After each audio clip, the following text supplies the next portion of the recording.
Hello मित्रों, आज आप बनावशु कोरा ममरानी सींग तेल में चटपटी भेळ। આપણે એટલા મમરા લીધા છે। હવે આપણે આ બધું મટીરીયલ લીધું છે। કાચું તેલ છે 3 પાવડા, ધાણા છે, 4 ટમેટા કટિંગ કર્યા છે, 4 કાંદા ટમેટા કર્યા છે। નાના છે એટલે મોટા હોય તો 2 કટિંગ કરવાના। હવે આપણે બધું મિક્સ કરી દેવું। હવે પહેલા આપણે મમરા ઉપર આપણે તેલ નાખી દેવું। આપણે 3 પાવડા તેલ લીધું હતું। હવે એમાંથી બધા આપણે મસાલા કરી નાખીશું। આપણે ધાણા જીરું પાવડર 1 ચમચી લેવું, 1 ચમચી લાલ મરચું પાવડર લેવું, તીખું તમને જેટલું પસંદ હોય એટલું, સ્વાદ પ્રમાણે મીઠું નાખ્યું આપણે।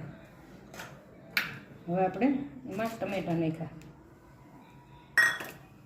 એટલે આપણે કાંદા નાખ્યા, 2-4 નંગ નાખ્યા છે। નાના હતા એટલે મોટા હોય તો 2 નાખવાના, એટલે આપણે ધાણા કાપેલા નાખ્યા, ધોઈને ફ્રેશ કરેલા। હવે આપણે એની માથે લીંબુ નીચવી દઈએ। મોટા લીંબુ હોય તો 1 નીસવું, નકર 1.5 નીસવું। આપણે નાનું છે એટલે 1.5 નીસવીશું। પછી તમને ખાટું જેટલું પસંદ હોય એટલું। આ ભેળ ખાવામાં બહુ મસ્ત લાગે છે, કાસા તેલવાળી। હવે આપણે બધું મિક્સ કરી દેવું આ રીતનું।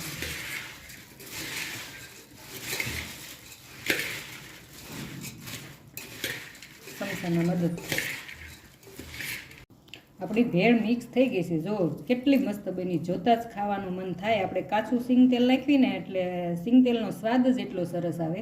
પસંદ આવે તો શેર કરજો, લાઈક કરજો અને સબસ્ક્રાઈબ કરજો। આપણી ભેળ બનીને તૈયાર।